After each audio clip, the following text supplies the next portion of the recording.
out to the nail supply store to get press-on nail stands, but they're more expensive than I'd budgeted. So I came back home and I DIY'd these. Stick with me, guys.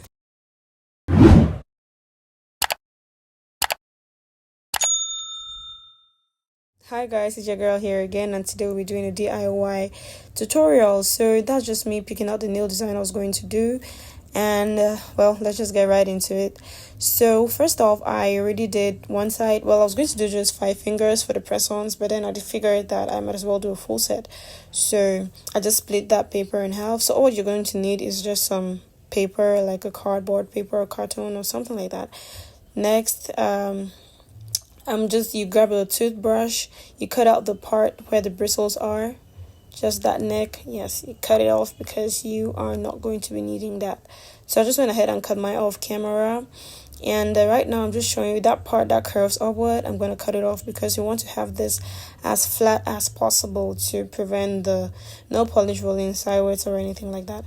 So I'm just trying to flatten that surface, and after doing that, I'm using a nail file to buff off that end where I cut, just so that it's not too it doesn't have any sharp ends. Yes, so the part that slants, that curves upwards, I want to place that one upwards. Like, there's some toothbrushes that are straight, but this one had that curve at the neck, so that part that curves upwards faces up, and I placed my gum on the bottom half, and then I glued it down to the paper.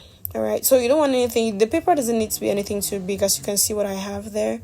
So it just has to be about the length of the toothbrush and about the width of the nails you're going to do, like maybe something just a bit longer. So after gluing that down, I checked and I realized I had glued it on the other side, like on the opposite side which I wanted it to be on. So I just took that off, buffed it again, just to prep it for application, and then applied some glue and glued it down to the paper. All right, so there's really nothing big to it. You just take out 2 pieces of paper, hard paper, right? You want something solid.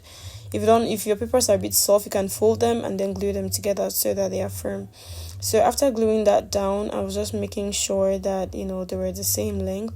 Next, I'm gluing down the pieces of, or the flaps of the paper underneath. They were not sticking. So after that, I just cleaned the top part, because that's where we're going to be applying the double-sided glue, because you need it to have that, you need the press-ons to stick to it. So I used double-sided tape, and I just measured out the length of the toothbrush, and then I cut it off right there, as you can see me do. So after cutting, I peeled off that red part. This can be a bit frustrating. If you have any tips or hacks to help get this red part off easily, please do let me know in the comment section. So I just peeled that red tape off, peel that right off, and then we're left with the tape itself stuck to the brush. And so yeah, there you have it. So this other one was a little bit the surface space was a little too wide, so I cut it off a bit. And well, yes, that is actually it. That's the end of it. It's nothing too hard. It's pretty much self-explanatory. At this point, I'm just showing you guys how it sticks. Like, it's double-sided tape, so you just stick on the nails you're going to be working with, and you can begin your project. So if you like this video, please make sure you follow me, because up next I'm going to be uploading the video of how I did that pink nail design which you saw in the beginning. So like, comment, subscribe, and well, share this video as well, because someone out there might be needing this DIY. Okay, all right, thank you guys so much for watching, and I'll see you in the next one. Bye.